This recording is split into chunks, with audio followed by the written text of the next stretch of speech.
Alors,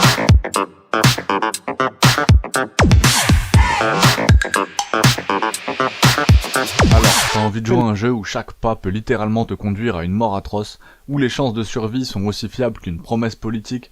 Bienvenue dans Fear and Hunger Termina, un jeu qui te fait réaliser que Dark Souls, c'était en fait les vacances aux Bahamas. Ici, tout te hait. Les ennemis, les objets, le sol et même le ciel. Tout ce que tu fais hurle mauvaise idée, mais tu le fais quand même parce que t'es têtu et maso. Le gameplay cruel mais captivant te balance dans un monde déprimant, où tes seules armes sont une batte rouillée et un optimisme suicidaire. Chaque décision est une roulette russe. Dois-je ouvrir cette porte mystérieuse? Non. Et ce coffre scellé avec du sang humain? Toujours pas. Mais tu le fais quand même parce que l'espoir meurt en dernier et toi tu meurs juste après. Des personnages sont aussi joyeux qu'un dimanche sous la pluie. Chaque personnage jouable traîne un passif tellement lourd qu'il pourrait couler le Titanic. Les dialogues te plongent dans une ambiance pesante, où même la moindre blague semble être un cri de désespoir. Mention spéciale à l'univers visuel, sombre, crasseux, dérangeant mais tellement fascinant, que tu ne peux pas détourner les yeux. Ici c'est un peu comme regarder un accident de voiture au ralenti. Les monstres, c'est pire que ton patron un lundi matin. Des abominations cauchemardesques qui semblent tout droit sorties d'un tableau de Goya mélangé avec une crise existentielle. Et ne t'attends pas à une simple baston. Chaque combat est une danse macabre, où tu finis toujours par perdre un bras, une jambe, ou ton dernier point de santé mentale. Conclusion, c'est un chef-d'œuvre, pour ceux qui aiment souffrir. Fear and Hunger Termina, c'est l'expérience parfaite, pour te rappeler que ta vie est cruelle, mais que tu peux toujours en rire, un peu, beaucoup, entre stratégie, gestion de ressources, et pleurs en position fétale. Ce n'est pas un jeu pour les âmes sensibles, ça, c'est sûr et certain. Mais si tu cherches une aventure inoubliable, où chaque victoire est une prouesse, si tu cherches une chaîne YouTube avec 400 guides, au moins, allez, 200, 300, mais un nombre de guides incalculable, t'es sur la bonne chaîne, prépare-toi à plonger dans cette spirale infernale. Juste, n'oublie pas, ton psy est souvent derrière toi. Ce monde, franchement, c'est incroyable. Fear and Hunger, des monstres terrifiants à en faire frémir Lovecraft, une gestion de ressources qui mettra vos nerfs à rude épreuve, des moments épiques, hilarants et des échecs mémorables. Oserez-vous plonger dans cet enfer pixelisé et en ressortir vivant? Abonne-toi, laisse un commentaire sur ton pire ou ton meilleur souvenir dans Fear and Hunger Termina. Si tu veux savoir comment optimiser tes personnages au début, j'ai sorti une vidéo il y a 2 jours. Il y a plus de 200 guides, plus de 200 vidéos sur le lore de ce jeu sur ma chaîne. Donc n'hésite pas à aller checker tout ça. On se dit à très vite. Si tu veux juste voir du jeu vidéo, regarde une autre vidéo, il y a des jeux un petit peu partout. Check Persona 5 Striker, ou comme j'aime l'appeler, Persona Warriors, quand tactique et baston fusionnent dans un feu d'artifice d'incompréhension. Atlus et Omega Force se sont associés pour pondre un jeu qui, sur le papier, te vend le mix parfait. Un action RPG façon Musou où les protagonistes de Persona 5 continuent leur croisade contre les méchants. Dans les faits, c'est un speedrun émotionnel sous Red Bull avec 40 dialogues avant chaque combat et une gestion de ressources qui te fait regretter ta dernière sortie au resto. Le gameplay, un mélange explosif, entre des combos dignes de Dynasty Warrior et des menus RPG qui débarquent au milieu du baston comme un prof surgit en plein freestyle à la récré. Tu passes d'un R1 pour pause stratégique à un carré pour matraquer les mobs. Tout ça dans un chaos tellement stylé que t'oublies que tu ne comprends rien à l'histoire, parce que t'as zappé Persona 5. Tu sais pas pourquoi Morgana parle, mais bon, c'est mignon. Les donjons, toujours aussi tordus. Les développeurs ont clairement abusé des pulls, te forçant à réfléchir alors que t'es juste là pour démonter des shadows à coups de Persona. Heureusement, les Phantom Thieves sont là avec leur phase stylée et leur pose Instagram. Sauf que Ryuji, lui, continue à hurler « Let's do this !» comme si chaque combat était son dernier. Et l'OST, une claque. Encore une fois, les mecs se sont dit « Et si on sortait la meilleure musique de tous les temps pour que tous les joueurs en oublient les défauts du jeu ?» Résultat, même quand tu perds, tu bouges la tête sur du jazz fusion qui tape. En gros, Persona 5, c'est l'équivalent d'une soirée où tu finis par danser sur la table, logique, en même temps par danser sur la table sans savoir comment t'es arrivé là. C'est vraiment stylé, c'est bordélique et c'est un poil trop ambitieux. Mais au final, t'y reviens, parce qu'un monde sans les Phantom Thieves, c'est un monstre un petit peu triste.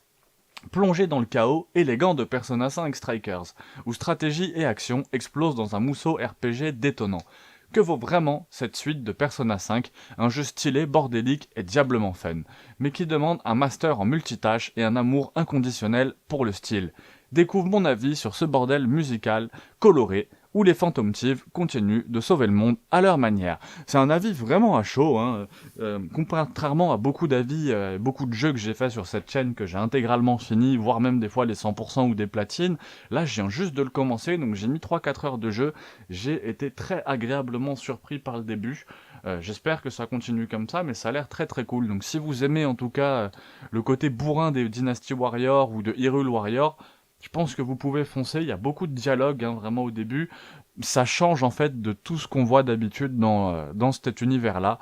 Donc n'hésitez pas à aller le tester et à faire votre petit retour en commentaire. Parlons à très de vite. Cult of the Lamb, ce jeu où t'as un mouton tout mignon qui instaure un régime dictatorial à base de sacrifices, de soupes douteuses et de sermons hypnotiques. Imagine, Animal Crossing, sauf que tes villageois finissent dans un chaudron si leur foi baisse un peu trop. Et toi, en gourou laineux, tu trouves ça parfaitement normal. Le concept, sacrifié sur l'autel d'une secte chelou avant d'être sauvé par une entité encore plus chelou. Celui qui attend.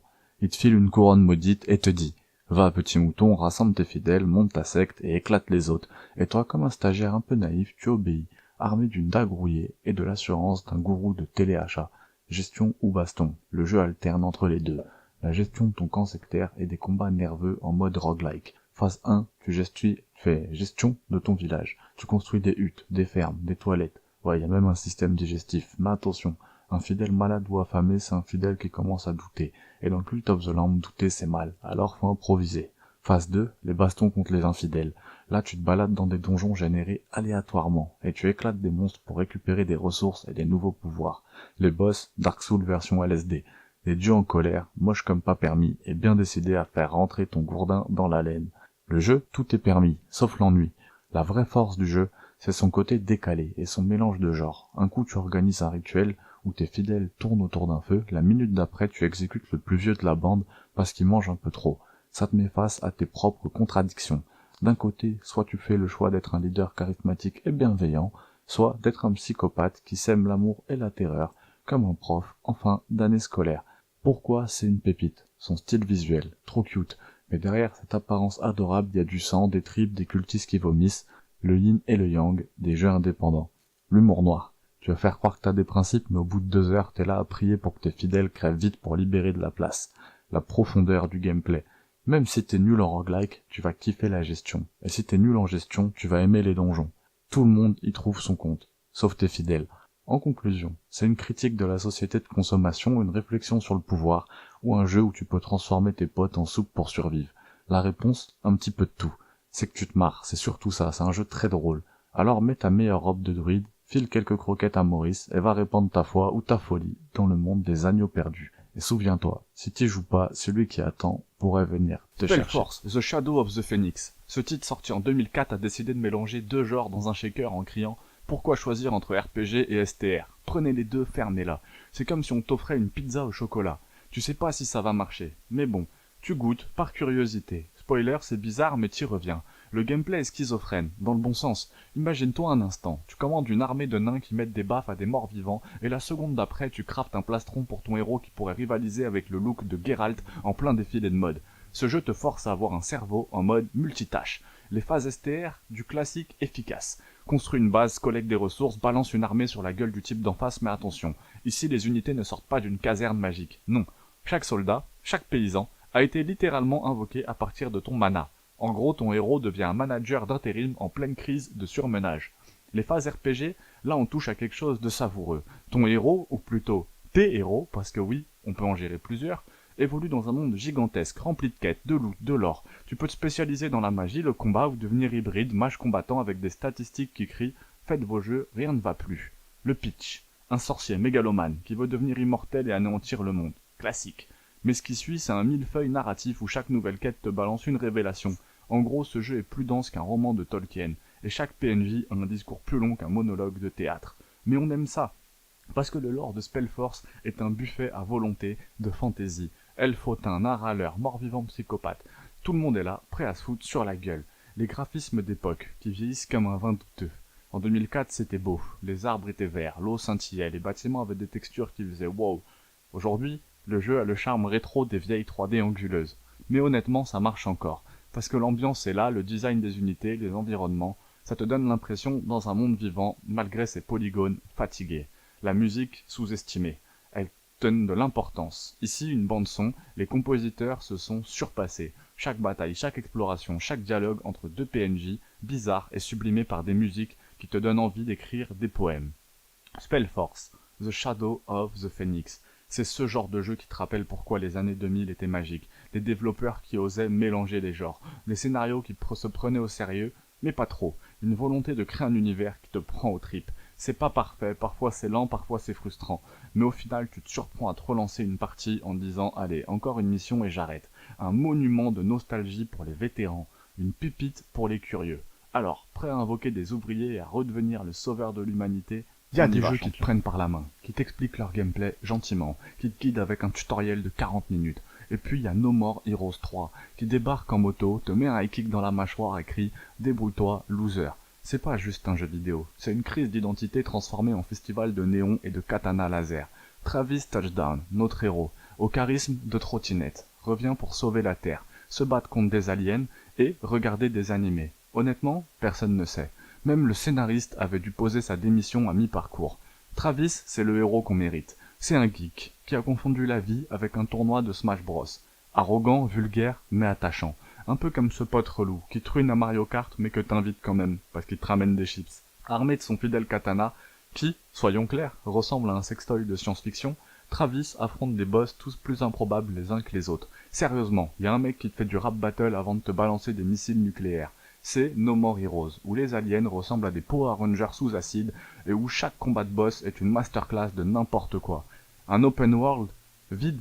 Parfaitement. Tu pensais explorer un monde rempli de mystères et de quêtes fascinantes? Non. Ici l'open world c'est un désert rempli de textures douteuses et d'ennemis qui pop-up comme des pubs sur internet. Mais c'est assumé, le jeu ne te promet rien d'autre que du fun, pur, brut et débile. Tu passes plus de temps à payer tes factures d'électricité qu'à sauver l'humanité. Et bizarrement, ça marche. Malgré son apparence bordélique, le gameplay est un délice. Les combats sont dynamiques, techniques, et te donnent l'impression d'être une superstar de l'arène. Même quand tu spammes le même combo comme un débutant, mention spéciale à la recharge du katana laser, où Travis fait un mouvement très subjectif. Bravo les gars, franchement, fallait oser. Une esthétique qui explose le 4e mur. No More Heroes 3 c'est un hommage au kitsch, au rétro, et à tout ce qui brille trop fort. Chaque menu, chaque écran de chargement, chaque cutscene te crie « Je suis un jeu vidéo, deal with it ». Tu passes de la 3D pixel art des séries Z aux intros dignes d'un animé des années 80. C'est comme si Suda51, le créateur, avait sniffé toutes les idées qu'on lui avait refusées et décidé de toutes les intégrer. En conclusion, un what the fuck incarné. No More Heroes 3, c'est le jeu qui te met face à l'absurde, qui te fait rire, qui te dégoûte et qui te fait kiffer en même temps. C'est une ode à la créativité sans limite, un doigt d'honneur au conformisme et un rappel que le jeu vidéo, c'est avant tout là pour être fun. Alors prends ton katana laser, monte sur ta moto et prépare-toi à un ride chaotique qui te fera hurler « Mais qu'est-ce que c'est que ce bordel ?» avant de relancer une nouvelle fois. Felvidek propose une aventure atypique, inspirée par l'histoire de la Slovaquie médiévale durant les conflits du XVe siècle. Vous incarnez Pavol, un anti-héros en proie à l'alcoolisme et au sionisme, qui se retrouve malgré lui dans un environnement dominé par la secte de Zurvan et les guerres religieuses. Dans cette Haute-Hongrie alternative, les villages sont des endroits de terreur et de désespoir rongés par la violence et les croyances extrêmes. Les croisades catholiques se succèdent, les espions envahissent les rues, la tension est palpable à chaque coin de route, les citoyens vivent sous le poids des religions et d'une société dirigée par des oppresseurs sans aucun scrupule. L'histoire de Felvidek se distingue par son approche satirique de thèmes sombres. Exploitation des plus faibles, critique sociale acérée et exploration de la superstition et du fanatisme religieux. Le jeu, avec ses graphismes rétro 2D pixel art, rappelle les classiques des RPG japonais, mais une atmosphère terrifiante et sinistre. Les paysages sont désolés, chaque lieu révèle un peu plus l'horreur qui imprègne cette société médiévale sur ce jeu qui ressemble quand même à un jeu de PS1. Sans progression classique en niveau, Felvidek se concentre sur un gameplay linéaire, où chaque rencontre et dialogue a un impact majeur sur l'avancée du joueur. Les personnages secondaires comme les espions et les prêtres corrompus enrichissent une histoire déjà intense et provocante. Contrairement à beaucoup de jeux de rôle, Felvidek est moins orienté vers l'action et plus vers une immersion narrative qui pousse à la vraie réflexion. un vrai choc pour les amateurs de RPG classique. C'est un jeu unique en son genre, j'en ai parlé dans les 2 autres vidéos d'avant, un RPG sombre, satirique qui réinvente le passé médiéval de la Slovaquie avec une petite pointe d'humour noir. Pavol, ce chevalier alcoolique perdu dans les conflits, désolation des terres de Haute-Hongrie, menace constante de la secte de Zurvan, guerre incessante, superstition oppressante, explorer les ravages d'une époque cruelle, à travers des graphismes rétro peints à la main apparemment, et une narration intense. Ce jeu est une expérience brutale, qui vous confronte aux aspects les plus sombres de l'âme humaine. Si vous aimez les récits profonds et osés, Felvidek pourrait bien être l'aventure que vous attendiez. Préparez-vous à une immersion unique en terre médiévale. J'espère que la vidéo vous aura plu. Je peux vous conseiller Holo Segundo, qui a fait une vidéo 3 heures pour vaincre le diable, justement, qui a l'air d'être le dernier boss. Là, je suis à 1h24 de sa vidéo. C'est un peu lui qui m'a donné envie de vous faire cette petite ces triples vidéos sur Felvidek. Donc n'hésitez pas à aller faire un tour à son speedrun si le jeu là vous plaît, si les graphismes vous attirent. On se revoit très très vite. Abonnez-vous, pouce bleu, stick carré pour vous servir. Vampire n'est pas qu'un jeu. C'est une exploration brutale de la part la plus sombre de l'âme humaine, celle qui veut survivre coûte que coûte. Imagine, tu incarnes Jonathan Reid, un brillant médecin en pleine pandémie de grippe espagnole, et en même temps, un vampire qui doit se nourrir de sang humain. Tu es tiraillé entre ta vocation à sauver des vies et ta soif dévorante qui exige des sacrifices. On parle de choix moraux dans les RPG, mais ici, tes choix ont des conséquences bien plus profondes. Ce qui rend un vampire unique, c'est l'impact de chaque action. Pour progresser, il te faut la puissance que seul le sang des habitants peut t'offrir. Et c'est là que le jeu frappe fort. Chaque victime a une histoire, des relations, un impact sur le quartier. Tuer, c'est transformer le monde autour de toi, détruire des vies et des relations, et même risquer l'effondrement de tout un quartier. Aucun autre RPG ne pousse le joueur à assumer ses choix de façon aussi viscérale. Prendre une vie ici, c'est littéralement prendre un morceau du monde. Les mécaniques de jeu en tourmentent plus d'un. Tu veux être plus puissant, alors il faudra te nourrir. Mais attention, chaque mort te rapproche de la bête en toi. C'est là tout le génie de Vampire. Ce n'est pas seulement un jeu où l'on incarne un vampire, c'est un jeu où devenir un monstre est non seulement inévitable, mais crucial pour avancer. Beaucoup parlent de choix moraux dans les jeux de rôle, mais Vampire prend ce concept et le transforme en une véritable torture psychologique. Le décor ? Londres, 1918. Une ville sombre et malade, remplie de ruelles humides, de lanternes vacillantes et d'âmes égarées, qui sont autant de proies potentielles. L'ambiance gothique et l'oppression d'une ville ravagée par la pandémie renforcent le côté cauchemardesque de chaque pas que tu fais. Vampire te fait ressentir cette atmosphère d'urgence et de solitude absolue d'un monde qui s'effondre, et toi, en prédateur qui rôde parmi les survivants. Alors, tu penses que tu es prêt pour un RPG comme celui-là ? Un jeu où on doit accepter de se transformer en un monstre pour évoluer, où chaque mort est une montée en puissance, mais aussi une perte d'humanité. Vampire ne te laissera pas indemne. Si tu cherches un jeu qui va te faire remettre en question ta moralité, alors plonge dans les ténèbres de Vampire. Mais attention, le sang appelle toujours plus de sang. Axie Infinity, c'est pas juste un jeu, c'est un concept. Un mélange improbable entre Pokémon, un casino en ligne et un simulateur de portefeuille crypto. Bienvenue dans l'univers où chaque petit monstre mignon que tu fais éclore t'ajoute un crédit de plus sur ta carte. Parce qu'ici, les créatures, ça s'achète en Ethereum, une crypto-monnaie qui fluctue plus vite que ta patience. L'idée, t'investis, tu fais des combats et tu gagnes des récompenses en crypto. Du moins, si les valeurs ne s'effondrent pas entre-temps. Et la promesse, elle est belle. Joue, investis et gagne ta liberté financière. Sauf qu'après avoir claqué un demi-loyer pour une équipe de monstres, tu te retrouves à élever des Axies comme un esclave moderne du NFT, en espérant que le marché fasse pas faillite avant ton premier retour sur investissement. Ah, l'économie du futur. Où pour devenir riche, il faut d'abord être pauvre. Parce qu'Axie Infinity, c'est aussi ça. Un jeu où tu joues autant avec des chiffres qu'avec des créatures. Un peu comme si ta passion pour Pokémon t'avait finalement amené à spéculer sur les marchés financiers. T'as toujours rêvé de devenir trader et d'élever des bébés dragons ? Parfait, ici t'auras tout, sauf la garantie de pas tout perdre. Axie Infinity, c'est le jeu qui te promet en tout cas de devenir riche en crypto-monnaie, après il te le permet pas, ou de te ruiner. Ici, pas de petites créatures gratuites à attraper, rien de ça. Chaque Axie, c'est un investissement en Ethereum et chaque combat un coup de poker contre les fluctuations du marché. Dans cette vidéo, on décortique le concept. Un mélange de stratégie et de spéculation avec des monstres qui coûtent un bras et des récompenses en crypto aussi instables qu'un marché de NFT. Si t'as toujours voulu être à la fois dresseur et trader, c'est le moment. Bienvenue dans Dragon's Dogma Dark Arisen, le RPG culte qui combine tout ce qu'on aime dans Skyrim, Dark Souls et Monster Hunter, mais avec une touche unique et viscérale qui va vous accrocher dès les premiers instants. Imagine, un monde immense, des créatures légendaires, des combats intenses. Mais ça, c'est que le début. Dans Dragon's Dogma, tu es libre de jouer comme bon te semble. Tu veux escalader un griffon en plein vol pour le dégommer? Tu peux le faire. Affronter un dragon en duel où chaque coup peut te faire vaciller? Prépare-toi à l'accrocher. Ce jeu est bien plus qu'un simple RPG. Chaque monstre est un véritable défi et chaque quête te plonge dans un univers riche et intense.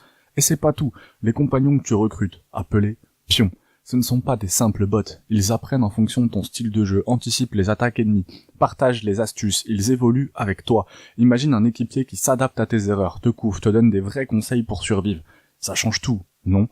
Graphiquement, Dragon's Dogma Dark Arisen te plonge dans des paysages grandioses et des donjons sombres et terrifiants où chaque ombre peut être une menace. Et, en parlant de menaces, les boss du jeu sont d'une intensité rare, stratégique, puissant et surtout impressionnant. Ce n'est pas le genre de jeu où tu fonces tête baissée.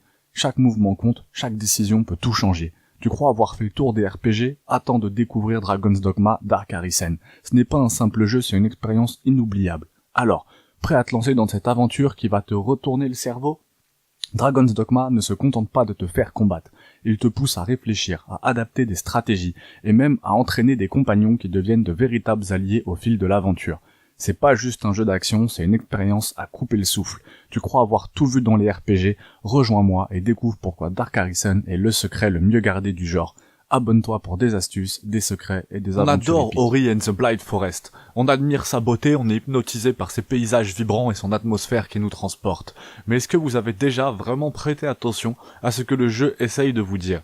Parce que derrière ce décor enchanteur, Ori nous présente une vision cruelle, impitoyable et profondément humaine de la vie.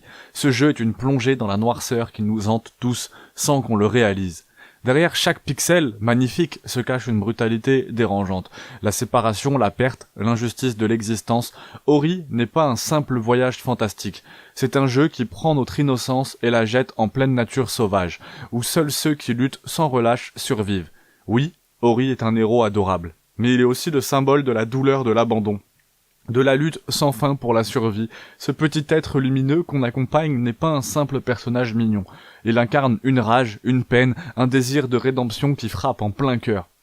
Et cette forêt, ce n'est pas un conte de fées, c'est une jungle cruelle, un univers où la beauté est indissociable de la souffrance. On pourrait croire que Ori and the Blind Forest est là pour nous apaiser, pour nous rappeler la beauté du monde. Mais non, c'est bien plus. Ce jeu nous force à affronter des vérités sombres, à regarder en face ce que l'on préfère éviter. Le sacrifice, la mort, les luttes silencieuses. Ori, c'est la force de ceux qui, malgré tout, continuent à avancer. C'est notre propre bataille contre un monstre, contre un monde qui ne nous fait pas de cadeaux, qui ne nous pardonne pas.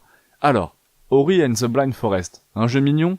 Non, c'est une leçon douloureuse, magnifique, mais qui, une fois comprise, vous hantera bien au-delà de l'écran. Salut à tous et bienvenue sur le test le plus objectif de l'univers sur Warhammer 40 000 Space Marine 2. Donc si t'es là pour taper une barre ou pour voir si c'est un jeu de merde, n'hésite pas à t'abonner. Non, je plaisante. Je reprendrai jamais l'introduction de notre célèbre Sheshounet, enfin je la reprends là, mais je la reprendrai jamais de façon récurrente. Force à lui, franchement c'est très très fort. Si vous connaissez pas Sheshounet, n'hésitez pas à aller voir tous ces tests. J'ai fait ça, c'est vraiment juste une expérience sociale. Je tombais sur une vidéo de MrBeast qui au début il avait du mal à progresser en mettant le nom de PewDiePie dans ses vidéos. En fait ça l'a fait un peu décoller, donc je me suis dit on va s'amuser, donc c'est formidable que vous soyez sur cette vidéo. Alors, Warhammer 40 000 Space Marine 2, bah c'est pas juste un jeu.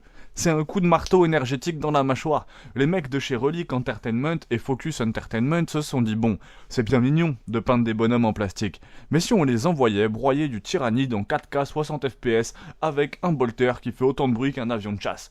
Et là, pouf, Titus débarque, le Space Marine qui ne rigole pas. Le mec est tellement stoïque qu'on dirait qu'il a été moulé dans du béton. Côté gameplay, ça suinte la brutalité. Chaque coup de tronçonneuse, chaque tir de bolter, c'est un poème sanglant qui te rappelle pourquoi l'Imperium est le patron. T'es là à dégommer des hordes de Xenos avec une telle précision que même les snipers de Call of rougiraient de honte. Et les tyrannides, parlons-en. C'est bestiole. Un mélange entre alien et un buffet à volonté qui te saute à la gorge. Ils arrivent par vagues. Et toi, t'es en plein milieu. Façon, tiens, goûte ça. Résultat, t'as un balai de viscères qui t'éclate à l'écran. Et c'est beau comme une fresque baroque. Sauf que là, c'est de la tripaille au lieu de chérubin. L'ambiance, Elle est aussi lourde que le codex Astart. Entre les décors industriels dystopiques et les champs de bataille qui ressemblent à un cauchemar après une soirée trop arrosée, le jeu te plonge dans un univers tellement immersif que t'as l'impression de pouvoir goûter l'huile de moteur dans l'air. Bref, Space Marine 2, c'est pas pour les amateurs de fleurs et de chansons d'amour. C'est du brut, du lourd, un défouloir galactique où tu incarnes littéralement un tank humain. Alors, t'attends quoi pour mettre ton armure énergétique et partir exploser du Xenos? Plonge dans le chaos galactique avec Warhammer 40 000, Space Marine 2. Dans cette vidéo, je vous ai fait découvrir pourquoi ce jeu est un véritable chef-d'œuvre du bourrinage stratégique.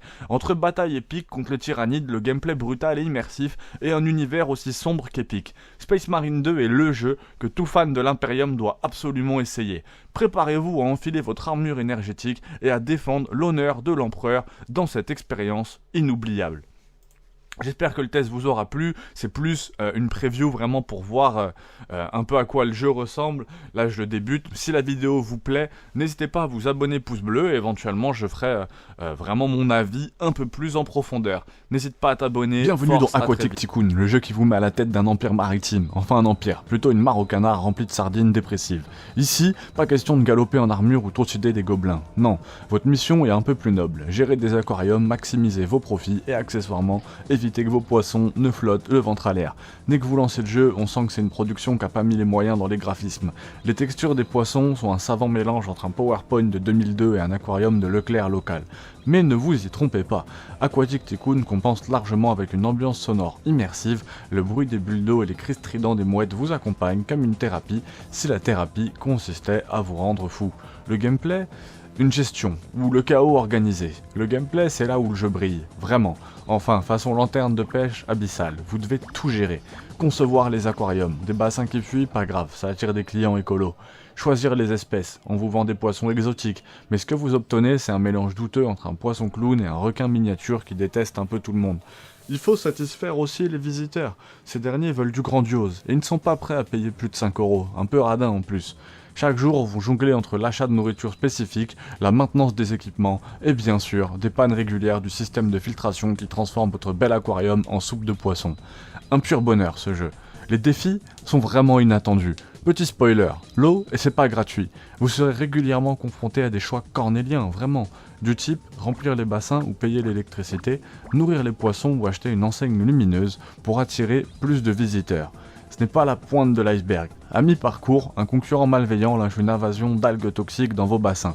Une expérience qui vous apprend une vérité importante. Le monde aquatique est impitoyable. Impitoyable. Verdict. Alors, le verdict. Aquatic Tycoon, c'est un jeu de gestion au charme désuet, rempli de bugs, mais attachant. Il saura quand même ravir tous ceux qui aiment l'humour involontaire, les situations absurdes et les crises de nerfs sur un fond de musique zen. À jouer pour une soirée entre amis où tout le monde rigole en voyant des poissons mourir parce que vous avez oublié de réparer la pompe à oxygène. 14 sur 20, sûrement. Parce que parfois, une cape souriante vaut mieux qu'un dragon pixelisé. Et encore, si vous êtes vraiment fan, je pense, de pas mal de jeux de type Zotycoon, vous pourrez vraiment y trouver votre compte et peut-être mettre pas mal d'heures de jeu dedans. Hein. Franchement, c'est vraiment le genre de jeu où je me suis retrouvé à passer 20 à 30 heures très agréables et très rapides. Donc, ça vous plaira peut-être, j'espère en tout cas que le test vous aura plu. N'hésitez pas à vous abonner, à mettre un petit pouce bleu et à regarder tous les autres Resident Evil 4, ce moment où Capcom a décidé de prendre un Survival Horror et d'y greffer une dose de film d'action hollywoodien et de nous balancer tout ça en pleine tête avec une tronçonneuse. Ce jeu, c'est comme si quelqu'un avait demandé si on prenait un village rural espagnol, qu'on y met des zombies, mais pas des zombies normaux, des zombies intelligents, armés, prêts à hurler dès qu'ils nous repèrent. Dès les premières minutes, ça nous prend aux tripes. Léon Kennedy, toujours aussi parfait, incroyable, débarque dans une ambiance qui te fait comprendre que les vacances en Espagne c'est fini, pas de paella, pas de sieste, que des villageois démoniaques et une vieille qui jette des haches. Léon passe de rookie de Raccoon City à une espèce de John Wick sous stéroïdes qui met des kicks retournés et des headshots au ralenti.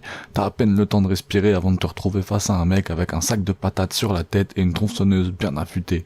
C'est vraiment un festival. Chaque zone, un parc d'attractions à la sauce gore. Un village, un mec géant qui veut te piétiner, tu te crois à l'aise dans un château, des moines flippants en robe qui te bombardent avec des catapultes. Et quand tu penses avoir tout vu, le jeu t'emmène sur une île militaire avec des ennemis qui font passer les zombies pour des chatons. Mais ce qui rend le jeu magique, c'est son équilibre, aussi bourrin que stressant. Tu économises tes munitions comme un radin et des pièces de 2 € et chaque tir compte. Ashley, la princesse Peach des jeux d'horreur. Sauver Ashley, c'est comme essayer de transporter un vase Ming dans une tornade. On s'attache, mais parce que soyons honnêtes, elle a rien demandé. Et que dire du marchand, ce mystérieux gars qui pop partout, qui te vend des armes comme si c'était des bonbons, et te balance son légendaire « What are you doing ?» Sans lui, le jeu serait incomplet, mon accent était horrible. Graphiquement, pour son époque, c'était une claque. Texture, ambiance, design... Tout est pensé pour te garder sur le fil du rasoir. Et aujourd'hui, avec le remake, la boucle est bouclée, Capcom a réussi à rendre ce classique encore plus impressionnant. En résumé, Arcade, c'est le jeu qui redéfinit le survival horror, l'action, nos attentes envers le jeu vidéo. Une montagne russe qui ne s'arrête jamais, où chaque virage te met face à une nouvelle horreur. Une véritable légende qui mérite chaque once de son statut culte.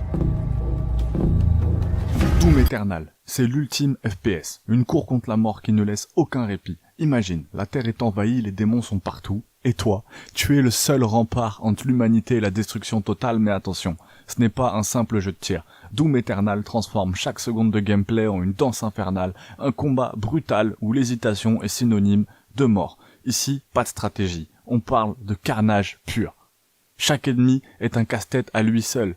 Dans Doom Eternal, tu ne peux pas simplement tirer au hasard. Les démons ont leurs forces et leurs faiblesses. Et ta survie dépend de ta capacité à les analyser en un clin d'œil.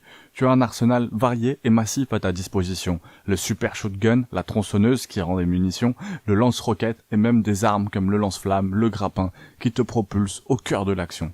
On joue pas, on massacre. La mécanique de jeu, intense et sans pitié. Tu ne peux pas te cacher, tu ne peux pas fuir. Tu dois avancer, foncer, éliminer tout ce qui bouge ou tu mourras. Ce n'est pas un jeu pour les âmes sensibles. Ici, le skill est essentiel. Chaque mouvement, chaque tir doit être calculé pour te garder en vie. Et ce n'est pas tout, car avec la mécanique de Glory Kill, chaque exécution te redonne santé, munitions et armure. Le rythme est tellement frénétique que tu n'as pas le temps de respirer. Chaque moment passé dans Doom Eternal te pousse à devenir le Slayer ultime. Alors l'armure, c'est aussi grâce au lance-flamme, mais... Et puis, il y a l'ambiance. Imagine un univers où chaque recoin est envahi par le chaos, la destruction, les paysages infernaux, les démons hurlants, des basses vibrantes qui rythment le carnage. C'est pas un jeu de tir, c'est un massacre orchestré. Avec Doom Eternal, ID Software nous a offert une symphonie de destruction pure, un hommage à la rage et à la puissance brute. Alors tu crois avoir fait le tour des FPS? Ce jeu va tout remettre en question. Prêt à descendre en enfer et à ressortir victorieux? Abonne-toi pour des guides, des astuces, des moments épiques dans le monde de Doom Eternal. Viens découvrir pourquoi ce jeu n'est pas juste un simple FPS, c'est une révolution, un coup de massue dans l'univers du game. Hades n'est pas juste un jeu, c'est une expérience qui redéfinit les roguelikes. Et soyons clairs, il enterre la concurrence. Combien de jeux peuvent se vanter d'avoir un gameplay aussi nerveux, un univers aussi immersif et des personnages aussi charismatiques?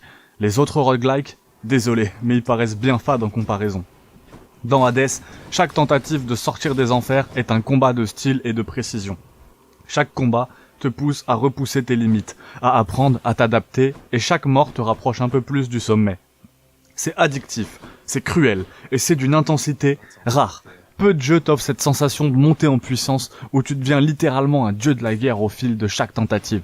Et ce n'est pas que le gameplay, c'est une histoire, une vraie, avec des personnages qui ont évolué, qui ont des vraies émotions, des vraies relations. Le prince, Zagreus, fils d'Hadès, n'est pas juste un avatar de joueur. C'est un personnage avec des motivations, des faiblesses et une détermination sans faille. Les dieux de l'Olympe eux-mêmes s'impliquent dans ton épopée et te donnent des pouvoirs uniques pour réussir ta mission. C'est du jamais vu pour un roguelike. L'esthétique de Hades, juste incroyable. La direction artistique est une œuvre d'art à elle seule. Chaque détail des enfers est sublimé par des graphismes et un style visuel qui te plonge dans la mythologie grecque avec un twist moderne. Les animations, les effets de lumière, la musique, c'est une symphonie d'horreur et de beauté. Difficile de retourner à un autre jeu après ça. On sait, ça fait débat, mais sérieusement, combien de roguelikes peuvent rivaliser avec Hades? C'est le jeu qui a mis la barre si haut qu'on pourrait bien dire que les autres n'ont même pas tenté d'y arriver. Si vous n'avez pas encore essayé, vous passez peut-être à côté de quelque chose qui pourrait être le meilleur roguelike de tous les temps. Osez? Peut-être. Mais on vous garantit une chose. Hades est l'enfer dont vous ne voudrez plus jamais sortir. Hollow Knight ne ressemble à aucun autre jeu. Ce n'est pas seulement un Metroidvania, ce n'est pas seulement un jeu d'aventure. C'est un chef-d'œuvre qui se grave dans votre mémoire pour ne jamais en partir. Dès que vous descendez dans le monde de Hallownest, vous ressentez ce mélange d'émerveillement et d'angoisse. Ce royaume souterrain, autrefois prospère, est maintenant envahi par des créatures étranges et des ruines qui semblent abriter bien plus que ce qu'elles ne montrent. L'une des forces d'Hollow Knight, c'est son atmosphère. avec ses graphismes faits à la main et sa bande-son envoûtante. Le jeu vous plonge dans une aventure à la fois belle et inquiétante. Chaque région du jeu plus mystérieuse et fascinante que la précédente, et chaque rencontre, qu'il s'agisse d'un allié ou d'un ennemi, contribue à enrichir l'histoire de Hallownest. Une histoire que vous devrez déchiffrer morceau par morceau, indice après indice, et ne parlons même pas de la difficulté. Ce jeu ne vous prend pas par la main. Il vous lâche dans un monde où chaque boss, chaque combat, chaque piège peut être votre dernier. La satisfaction de vaincre un boss après des dizaines d'essais, la joie de découvrir un passage secret après des heures d'exploration, ce sont des moments rares, mais qui rendent votre voyage inoubliable. Car ici, chaque victoire est méritée. Hollow Knight ne vous offre rien, il vous fait tout conquérir. Pourtant, ce qui rend vraiment Hollow Knight spécial, c'est cette solitude.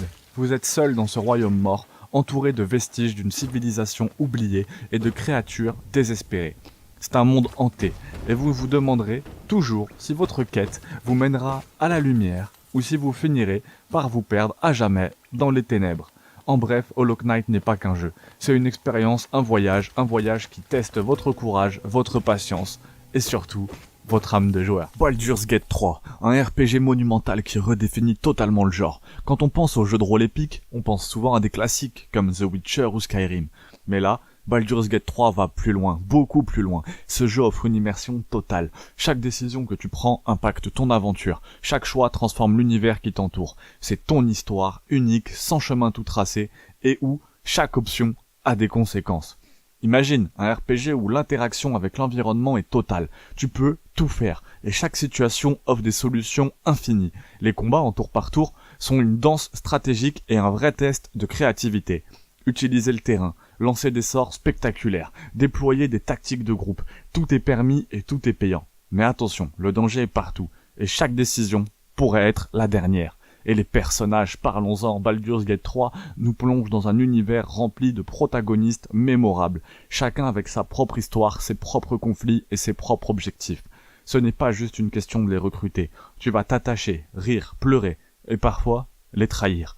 Les romances, les amitiés, les alliances, tout est pensé pour te captiver et te faire ressentir chaque émotion. Ce n'est pas pour rien que Baldur's Gate 3 est salué comme le RPG ultime de notre génération. Si vous pensiez connaître le jeu de rôle, préparez-vous à être secoué, à être emporté dans une aventure qui surpasse toutes les attentes. Un monde ouvert, des intrigues profondes et un système de jeu aussi libre que stratégique. Baldur's Gate 3 est un RPG qui enterre complètement la concurrence. Oser? Peut-être, mais à voir l'impact du jeu, difficile de dire le contraire. Cyberpunk 2077, c'est plus qu'un jeu, c'est une vision, un miroir de ce qui pourrait bien être notre futur. On nous a promis une aventure révolutionnaire, un monde ouvert où chaque recoin déborde de détails et de promesses. Mais dès la sortie, la réalité a frappé. Bugs, attentes fracassées, déception. Pourtant, au cœur de cet univers se cache un message très important. Dans ce monde de néons et de ruines, chaque personnage est un éclat brisé d'une société malade. Cyberware, implant, modification. Dans Cyberpunk, la frontière entre l'humain et la machine n'a jamais été aussi fine, aussi inquiétante. Nos choix nous mènent souvent aux pires conséquences, et cette dystopie nous rappelle à quel point notre obsession pour la technologie pourrait nous détruire. Alors, Cyberpunk 2077, chef-d'œuvre ou reflet amer d'un futur que nous créons nous-mêmes. Ce n'est plus simplement un jeu, c'est une leçon, une dystopie où la société s'effondre sous le poids de son propre progrès.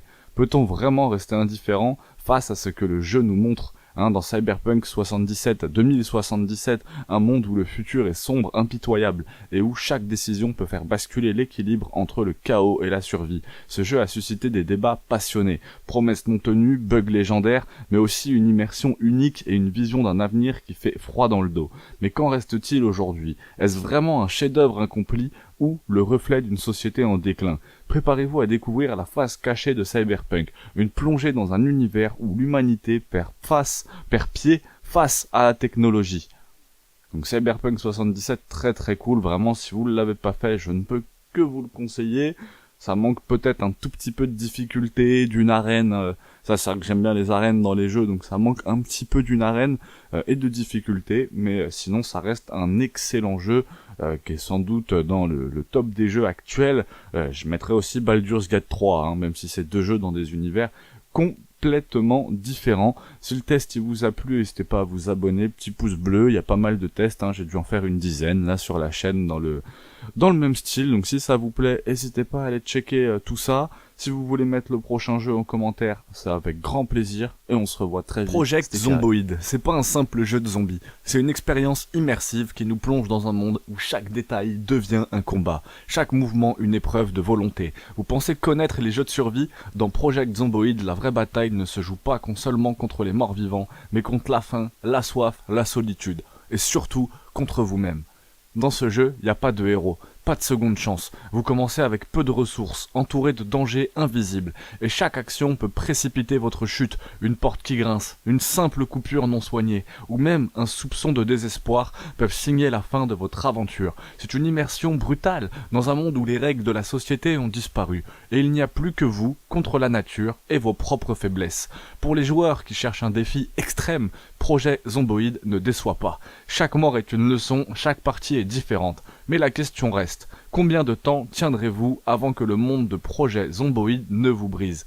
Car dans Project Zomboid, il s'agit pas seulement de survivre aux zombies, il s'agit de survivre à tout. Faim, soif, blessures, solitude, et surtout la pression psychologique d'un monde sans espoir. Ce jeu ne pardonne aucune erreur, chaque choix compte, chaque seconde est un compte à rebours vers la fin.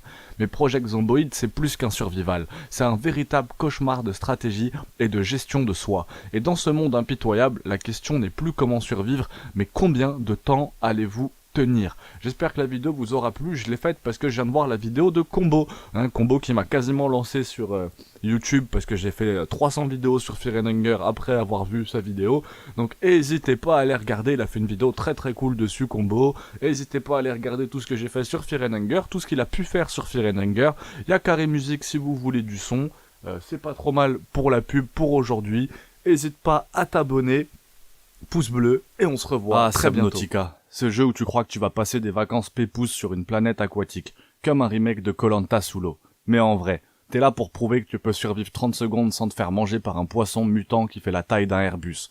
Bienvenue dans le simulateur de thalassophobie extrême. Ici, tes seuls potes, c'est une voix robotique et des bestioles prêts à te croquer la cheville. Sérieusement, je comprends mieux pourquoi, dans le monde de Nemo, il cherchait à fuir l'océan. Là-dedans, si tu veux voir la lumière du jour, c'est compliqué. T'as 80% de chance de finir en bouillie pour alien carnivore. Bon, le jeu donne un beau décor sous-marin, avec des algues qui ondulent et tout le bazar pour te faire croire que t'es dans un National Geographic. Mais en fait, c'est comme s'ils avaient dit aux développeurs, ok, on fait un beau jeu de survie. Mais si tu survis, c'est que t'as pas joué assez longtemps. Subnautica commence de manière super subtile. T'es dans une capsule, ça explose de partout. Et là, tu réalises que ton plus gros exploit pour l'instant, c'est de ne pas avoir fini en barbecue orbital. Et ton premier tuto, va nager, récupère des trucs et débrouille-toi. C'est sympa l'accueil, Surtout qu'au bout de 10 minutes, t'as 3 niveaux de faim, de soif et d'oxygène qui commencent déjà à clignoter. C'est comme un Tamagotchi sous stéroïdes. Sauf que cette fois-ci, c'est ta vie à toi qui est en jeu. Oh, j'ai soif, j'ai faim, j'ai plus d'air. Ça pourrait être le slogan du jeu presque. En plus, tu te retrouves à boire l'eau des poissons. Oui, les poissons, c'est une faune locale qui prend tes réserves d'oxygène, ton espace de stockage et ton intégrité mentale. Pour survivre, faut que t'attrapes ces adorables créatures colorées pour boire leur eau. Exactement.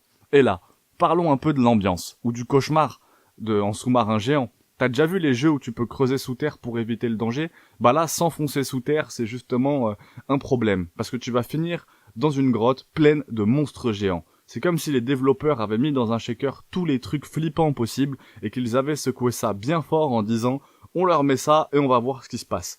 Subnautica, c'est un jeu où tu te balades tranquille et bam, un Léviathan passe comme ça à côté de toi. Un Léviathan, c'est quoi? Ah bah c'est juste un truc qui fait 3 fois la taille de ta capsule de survie avec des dents assez grandes pour remplacer la tour Eiffel. Et bien sûr, ces bestioles sont partout où tu as des ressources importantes à choper. Des loots à prendre, un Léviathan. Une caverne, un Léviathan. 3 mètres sans mourir, un Léviathan. Bref, Subnautica c'est un peu le jeu parfait pour ceux qui trouvent que les films d'horreur sont trop calmes, et qui adorent l'idée de mourir étouffé par un poisson radioactif de 12 mètres. Si vous aimez le concept de boire votre propre urine pour survivre, ce jeu est fait pour vous. Subnautica résume bien ce qu'est la vraie survie. Et je te parle pas de la survie contre des zombies ou des créatures magiques. Non. Là, tu te bats contre toi-même, contre ton instinct qui te crie de remonter à la surface. Parce que l'eau, c'est peut-être la source de la vie. Mais là-bas, c'est surtout la source de ta mort. Et si vous hésitez encore, dites-vous que ce jeu offre la chance de développer une nouvelle phobie.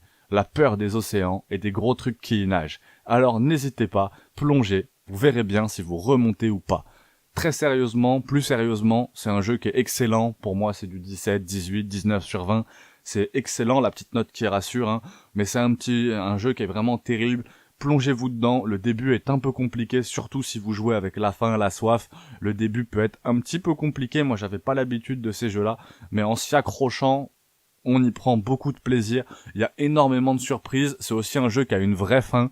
C'est pas juste du craft à l'infini, ça c'est quelque chose qui m'a vraiment plu et qui est important, c'est pour ça que je vous le souligne là, c'est un jeu qui a un vrai début, un vrai milieu et une vraie fin. Pour un jeu de survie, de construction et de craft, je trouve que ça a pas été beaucoup vu, donc si vous avez des jeux similaires, n'hésitez pas à m'en parler, j'aimerais bien les faire, et pourquoi pas aussi faire une vidéo dessus. N'hésitez pas à vous abonner, le petit pouce bleu vous connaissez. C'était un des tests les plus longs, d'habitude les tests font 1 minute, là j'ai tenté un format un petit peu plus long que d'habitude, et n'hésitez pas à mettre bien sûr vos retours en commentaire. Force à tous, on se revoit très bientôt. Bienvenue dans Advance Wars 1+2 Reboot Camp, le remake sur Switch, le jeu où tu peux devenir un véritable stratège de guerre. En pixel, imagine un monde où les commandants, au look improbable, te font croire qu'envoyer des tanks cartoonesques en plein désert, c'est de la stratégie militaire de haut niveau.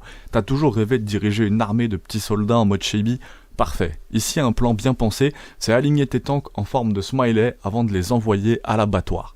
Dans Advance Wars, la guerre c'est un jeu de plateau. Les ennemis sont ultra colorés et les commandants ne perdent jamais leur sang-froid, même quand leurs troupes se font atomiser par un hélicoptère. Chaque mission est un défi de tactique, mais avec une logique surprenante. Un tank léger peut tout à fait exploser un hélicoptère si t'as bien calculé tes cases. C'est ça la magie d'Advance Wars, un mélange entre jeu de guerre sérieux et cours de géométrie en primaire. Et ne crois pas que la diplomatie existe ici. Ton seul objectif c'est de tout raser, pour montrer qui est le patron. Avec des graphismes mignons, si tu veux apprendre le véritable art de la guerre, Advance Wars est là pour te donner un cours accéléré de stratégie à la sauce rétro. Mais attention, derrière ces tanks adorables se cache un jeu aussi impitoyable qu'un match de bataille navale sous stéroïdes. C'est vraiment, Advance Wars 1+2, ça débarque pour t'apprendre l'art de la stratégie militaire, avec toujours une façon mignonne et colorée. Avec ses tanks cartoonesques et ses commandants hauts en couleur, ce jeu est un mélange unique entre tactique de guerre et bac à sable rétro. Que tu sois un vétéran des cases ou un général en herbe, prépare-toi à un affrontement où chaque pixel compte et où les hélicoptères peuvent tomber face à des tanks. Logique. Dans cette vidéo, on plonge dans ce remake aussi cruel qu'adorable d'Advance Wars pour voir si cette guerre en douceur a encore ce qu'il te faut pour te transformer en stratège ou en spectateur de ta propre défaite. Ce jeu est vraiment très très cool. J'y ai passé moi une grande partie de ma jeunesse, j'ose pas encore me lancer sur le 1 et le 2 que j'ai déjà fait en fait, hein. Donc là le remake a peu d'intérêt, mais je tenais vraiment à vous faire découvrir ça. Je pense que beaucoup de joueurs sont passés à côté et que ça ferait vraiment plaisir à ma communauté et que vous pourriez vraiment apprécier ce jeu. Il y a 2 épisodes sur DS, Dark quelque chose et Dual Strike qui sont très très très bien. Les 2 épisodes DS sont vraiment géniaux, j'ai vraiment de très beaux souvenirs sur ces 2 épisodes DS pour des raisons très différentes. Si jamais la vidéo vous a plu, un petit pouce bleu et on parlera peut-être des épisodes DS si jamais cette vidéo fait un peu plus de vues que toutes les autres. Donc n'hésite pas à t'abonner, à liker, petit pouce bleu et on se revoit très vite. Shadow of the Colossus, le jeu où on te donne un cheval, une épée et une mission incroyablement vague. Tu des colosses, ça ira mieux après. Tu t'embarques dans un monde magnifique mais désolé, peuplé uniquement de géants silencieux et d'un dieu qui parle comme un DJ sous acide. Et toi, tu y crois. Parce que tout ce que tu veux, c'est sauver une fille qui ne t'a même pas demandé de faire tout ça. Sérieusement, elle a rien signé. Mais bon, l'amour, c'est comme ça. Tu passes des heures à galoper des plaines vides, juste pour trouver un colosse qui n'a rien demandé à personne. Ces créatures, c'est des œuvres d'art vivantes, des montagnes qui bougent. Mais toi, armé de ton couteau à beurre et de ta détermination, tu les escalades comme un fou. Et à chaque fois, tu les fais tomber. Tu te sens un peu coupable, parce que oui, au fond, ce jeu, c'est une gigantesque métaphore sur la destruction, la solitude, et probablement sur le fait de ne jamais ramasser un combat que tu ne comprends pas. Et la fin. Pas de spoiler. Mais disons que Shadow of the Colossus, c'est comme un cours de philosophie mélangé à un film d'auteur. Chaque colosse est une leçon, chaque victoire est une défaite. C'est un chef-d'œuvre qui te fait dire, mais pourquoi je fais tout ça? Tout ça en t'empêchant de lâcher ta manette. C'est fort. Bref. Un classique intemporel, qui prouve que parfois, le plus grand ennemi, c'est toi-même. C'est un jeu qui te met face à des géants et à ta propre conscience. Dans ce chef-d'œuvre, intemporel, il est sorti sur PS2, PS3, PS4, peut-être même PS5, on explore la beauté de l'open world, la complexité de l'histoire, le sentiment étrange de vaincre des créatures qui n'ont rien demandé. Découvrez pourquoi ce jeu continue de captiver les joueurs, même des années après sa sortie. Entre combats épiques et moments de solitude, Shadow of the Colossus est bien plus qu'un jeu. C'est une vraie expérience. Dans l'univers des jeux vidéo, rares sont les personnages aussi iconiques et mystérieux que l'agent 47. Hitman n'est pas qu'un simple jeu d'action, et 47 n'est pas qu'un tueur. C'est une exploration de ce que la violence peut provoquer dans un esprit humain. Avec chaque contrat, chaque cible éliminée dans l'ombre, Hitman nous fait passer de la fascination au malaise. L'agent 47, avec son code barre et son absence d'émotion, est la créature parfaite pour un monde où l'identité n'a plus d'importance. Mais en tant que joueur, on se retrouve happé dans cette danse morbide, à jongler entre stratégie, précision et pure cruauté. Car oui, 47 est le maître de la mise en scène meurtrière. Pour nous, il est une figure fascinante, voire inspirante dans sa maîtrise. Mais en y repensant, ce qui nous attire dans ce personnage, c'est ce qui représente une sorte de miroir sombre de ce que notre société admire secrètement. Mais alors, qui est vraiment 47 ? Un génie ou un monstre ? C'est la question à laquelle le jeu ne répond jamais, et peut-être est-ce là son génie. Hitman, c'est bien plus qu'un jeu. C'est un test moral, une interrogation sur ce que nous acceptons, et sur ce qui nous fascine dans la perception froide du meurtre. L'agent 47, ce tueur à gages froid et impitoyable, cache bien plus qu'une simple mission. Avec Hitman, on plonge dans l'esprit d'un homme sans identité, sans émotion, qui fait de la mort une œuvre d'art. Mais au fond, qui est vraiment 47 ? Un génie du crime ou un monstre façonné par une société malade ?